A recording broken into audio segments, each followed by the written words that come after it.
Now it's time for Farmland News with Fladeboe Land. Time to visit with Kristine Fladeboe with Fladeboe Land. Kristine comes in the first Thursday of each month, and great to see you, Kristine. And sounds like you've made quite a few miles since we last talked. That's correct. Good morning, Bill. Good morning to the public. Once again, it's great to be here. I always enjoy my drive into Lakeland Broadcasting.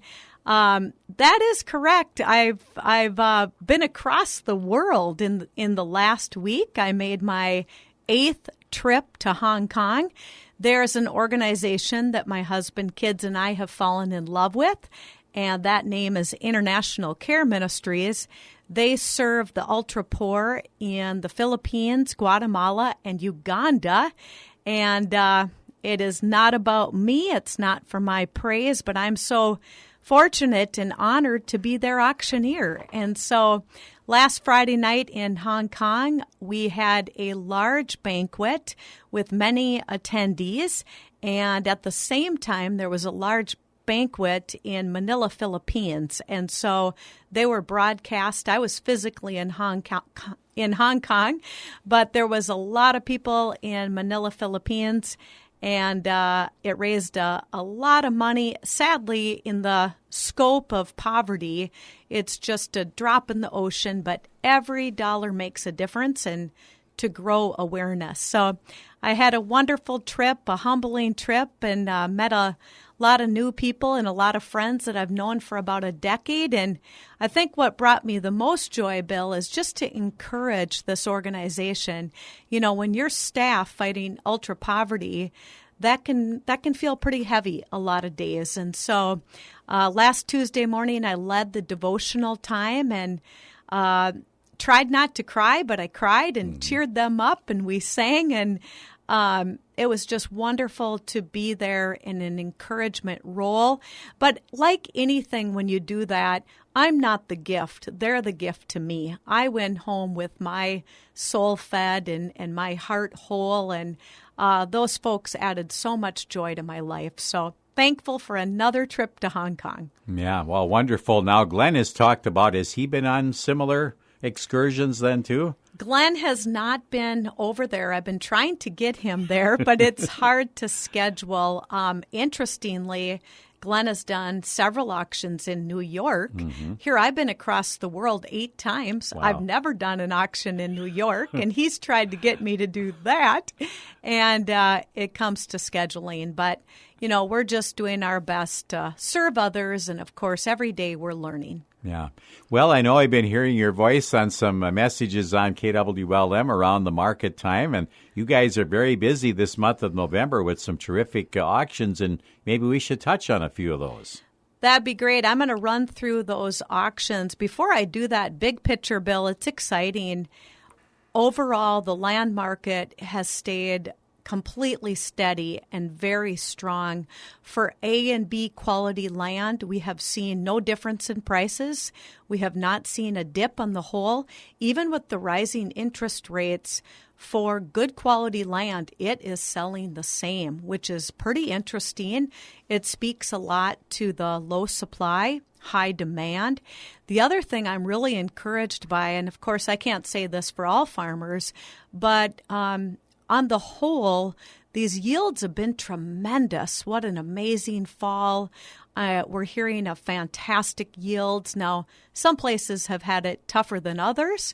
I just told my husband I'm a little bit concerned about going into spring with how dry it is. Mm-hmm. But we can get wet real quickly with rain and a lot of snow. So I think we need to stay really positive. But in my land world, things are extremely positive. You've heard me say this every month. We don't feel entitled. We don't take that for granted. But I'm so thankful that farmland is staying incredibly strong. But that's right. We have a lot of auctions coming up. We actually have one today here at 11 o'clock in Montevideo. and that will be at the Chop House in Montevideo. And this is for the Hoff Partnership. This is 2 parcels, and this actually overlooks the Minnesota River Valley, and so a really picturesque area to buy land. Parcel 1 is 32 acres. Parcel 2 also includes a Lester building and a building site, and that is close to 80 acres. A unique opportunity. If anyone is interested in hopping in their car today and heading to Montevideo, we have a wonderful opportunity. And I'll quickly run through these. You've also heard me say every month, Bill, we fall in love with our sellers real quickly. And I could spend a lot of time saying kind words about the folks that we're representing. But in general, just wonderful people of great character. And we're so thankful for the opportunity to work with wonderful sellers, but excellent opportunities to buy farmland. Next week, on November 9th, we're going to be at the Atwater Community Center. That's an 11 o'clock sale for Julie Hovey and her brother Steve Hedlund. That is a little over 115 acres, most of that being tillable. It's got a high CPI of a 93.2. This land has tile, just a beautiful farm ready to go to work for you. And so if anyone is interested in farmland in Lake Elizabeth Township, which is a really strong township, matter of fact, that's the same township that all the Calvary land was sold in. So that'll be a fun and exciting auction next Wednesday, the 9th. The following day on the 10th, we're going to be in Yellow Medicine County in Granite Falls. We have a beautiful 2-parcel farmland sale for the Velde family, a large family. Again, can't say enough good things about these families that we represent. But parcel 2 is a wonderful sized parcel that has 124 tillable acres, and parcel 2 is 60 tillable acres. Parcel 1 coming in with a very high CPI of a 93.4. This farm has tile, and when my husband and I put the signs up, I said, Jamie, look at that beautiful farm. So that's exciting. That'll be next Thursday in Granite Falls. Then next Friday, November 11th, sellers that are near and dear to my heart that have since passed away. George, who was better known as Fred, and Bessie Close. We've talked about her baking and the legend of Bessie and Fred in the past. That's going to be back at the Atwater Community Center, a CPI of an 86, 148 tillable acres, a farm with tile, a farm that the tenants have said it's ready to go to work for you, high-producing farm, and a farm to be proud of. Just a few more, Bill. Monday, November 14th, we're going to be in Princeburg for the Wieberdink Family Trust. And I have to say, in my 25-year career, I can count farms this high of quality on probably 5 fingers. It's a CPI of a 94.4. It's 155 tillable acres with an excellent outlet, tile. This Wieberdink farm in Holland Township, it is awesome. If you're looking for a great farm in that area, don't miss that sale on November 14th. Okay, November 17th, we're going to another exciting sale, Chippewa County, and this is 201 tillable acres with an excellent outlet, tile. This is for Janelle Jepson and Steve Johnson. We've had a lot of calls on this farm, including the other farms, but don't let that scare anyone.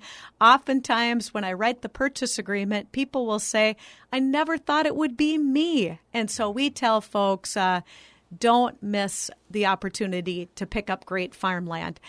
2 more quick sales I'm going to talk about. Tuesday, November 29th, here just north of Wilmer, the former Buffalo Farm for the Arndt family. Wow. As far as beauty, words can't describe the beauty of this farm. Parcel 1 is 116 acres with, it's on Lakeshore. It's on Solomon Lake with outbuildings, pasture, and hunting land. That's parcel 1.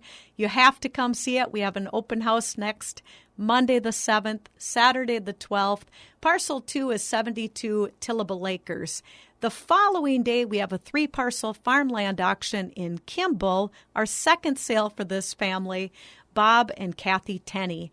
And lastly, I forgot about one more, December 13th, we have 160 acres in Traverse County. I will say that on our website, we have excellent drone videos and lots of information. Let us know how we can be helpful. It brings us great joy to serve these families. But Bill, believe it or not, I'm going to be quiet because I have a special guest with me today. I'm so excited that he said yes. I have my husband of 26 years sitting next to me, and we have a love of agriculture. Many times in our conversations, we're talking about farmers and agriculture, and we're talking about our gratefulness for people that work hard to feed this world.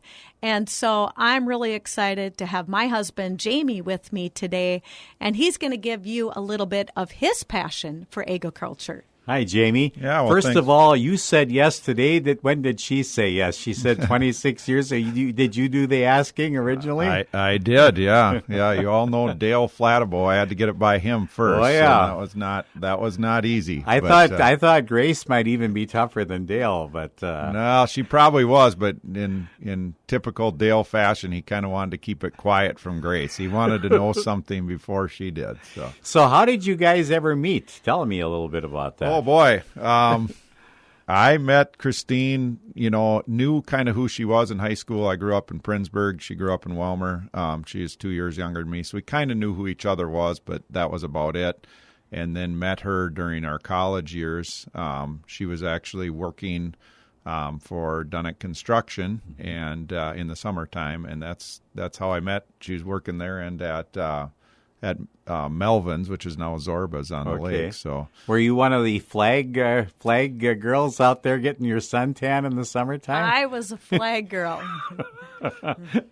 Well, and you mentioned Duininck Construction. Now you're kind of involved with the Prinsco, right? Jamie? Yeah. That's what I really wanted to visit about a little bit. Not necessarily Prinsco, but about how what I do kind of connects. Kristine talked a lot about tile and these fields they're selling and how important water management is. And really, when she asked me today, do you want to join me? The first thing I thought of is farmers had a really good year this year.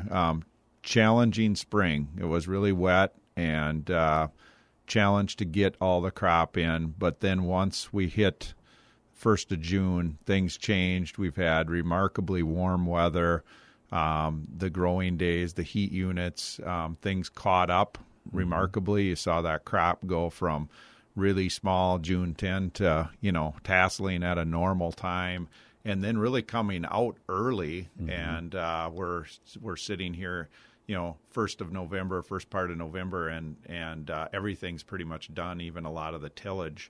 And what we're going to see now from my perspective and what I do is that farmers now, it's still good weather, and they're going to get out and want to get some other work done. They're going to want to improve their farm, manage their water, do a little tiling. A lot of farmers have their own equipment to do that. They're going to be scratching around here until freeze up.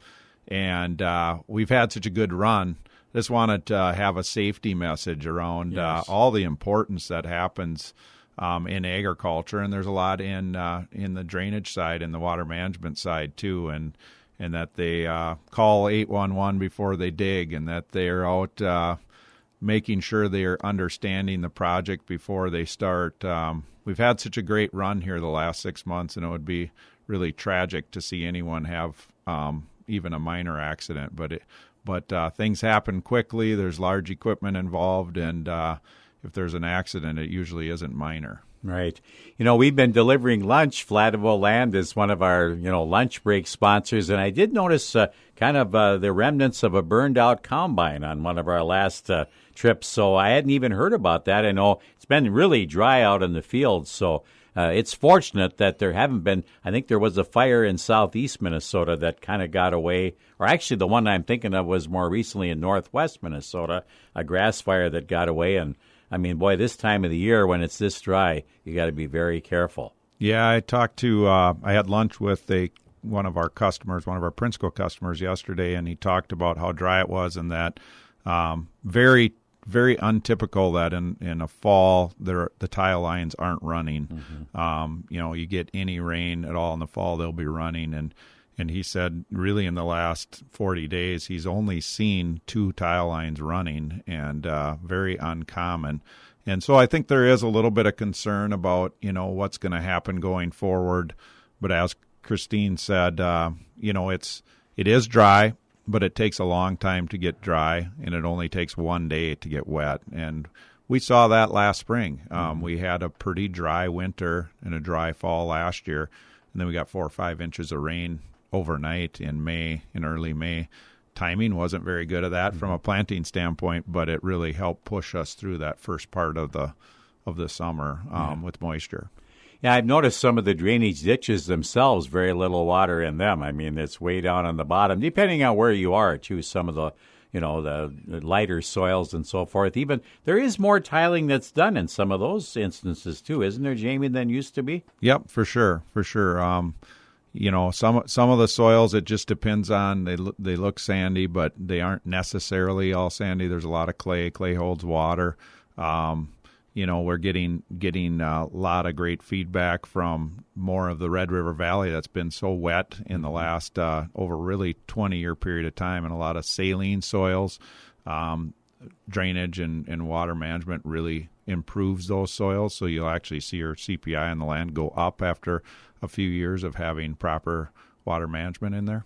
It's really an investment, isn't it, in the present because of improved, I'm sure yields and so forth. But then when it comes time to sell, it's really a key, isn't it? Well, just make a quick comment, and we're not here to have a commercial for Prinsco in the least, but tile in general, I will say, and I say this with great faith, when a farm is tiled, when a good piece of ground is tiled, we will often see on an acre, if it takes $1,000, give or take an example, to tile an acre, we will see a return of $2,500 to $4,000 in this market, in this strong market.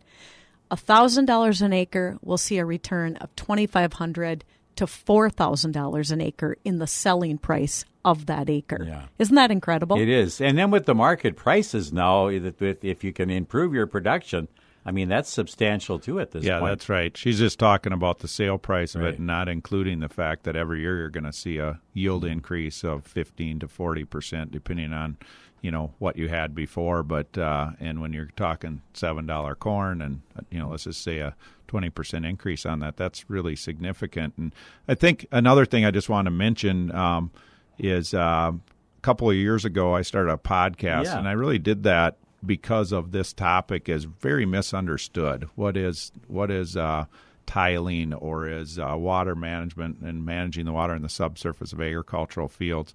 So we've explored all kinds of topics. In fact, this week I released my 75th episode, and talking to university professionals, to land-grant universities and industry professionals, to climate people, and talking about weather, and just a lot of topics around how to get people a better understanding of what we do and why it's good for the environment and not bad for the environment. And it's been a lot of fun. I've enjoyed it, but I just wanted to share that, encourage people, if you really wonder what happens and why, what Kristine is saying with land values and going up, why is that? We explore all those topics. I've had her on. She's talked about land values and tiling. So that's out there. It's called The Water Table. You can find it, and we have our own website, and all the episodes are there. Yeah. Now, it's a different situation, like, say, a pattern tile field that's, used for agriculture, as opposed to an impervious surface, like, say, the city of Wilmer. Keeps tarring more and cementing over things, and the water's got to go somewhere when you get a hard rain. I mean, it's two different. It's like apples and oranges, isn't it, a little bit?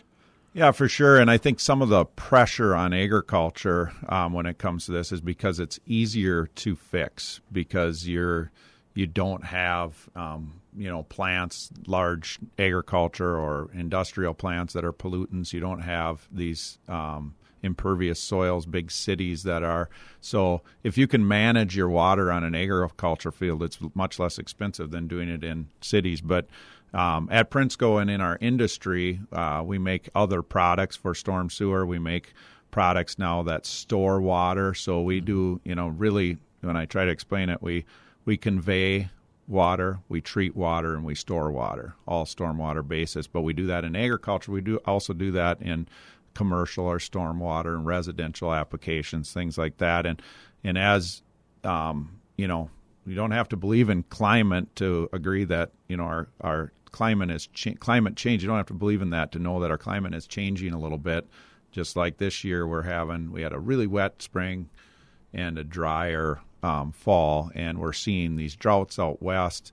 So our industry is really handling a lot of that with some of these storm chambers and holding water back, storing it underground, and allowing it to get back into the aquifers.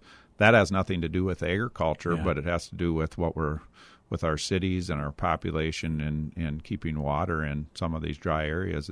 It's critical. It really is. It's and I think it's better to be a little bit ahead of the game than trying to play catch up, because some of these large places like the Phoenix, Vegases of the world, Southern California. There's a lot of people and more want to move there, it seems like. So yeah, they do, and I think I get the warm weather part of it, but I think I'm really excited about living in Minnesota right now, in not just Minnesota, the upper Midwest, I should say, when it comes to where I think our world is going. I think agriculture is going to continue to play, and our economy in Welmer and the West Central Minnesota is so wrapped around agriculture, and we're going to have 9 billion people in the world here eventually, and to feed all those people, agriculture is going to have to play such a role, and technology in agriculture for things like how do we manage our water, how do we manage droughts. You take that, and then the fact that Minnesota, we have, it isn't 10,000 lakes. That's what we like to say. It's like 16,000. We have the water. So those are two huge issues in the next 50 years, agriculture and clean water and water. And we're in a great spot to live and to have a vibrant economy because of it. We are truly blessed. There's no doubt about that. Well, Kristine, thank you for bringing in your better half today. It was fun to hear from Jamie. And what's the name? The Water Table? Is that the name of the podcast? Yeah, the Water Table. And Bill, it was fun that I actually talked more than she did on your program for once. The last couple of minutes. I don't know if you've had a guest do that, so I'm proud to say I'm the first. I will say he is the better half and most definitely sharpens me, and I'm super grateful. But I'll just say for Jamie and I, yes, we love to serve our clients, but I can honestly say for both of us, what brings us equal passion, Bill, if not more, is providing education. He and I are learning every day. We're going to be learning till the day we leave this earth, but providing education, believing in agriculture, making a difference, that's what is so exciting about this business. So thank you, Jamie, for your passion, for joining me, for sharing today, and we love what we do.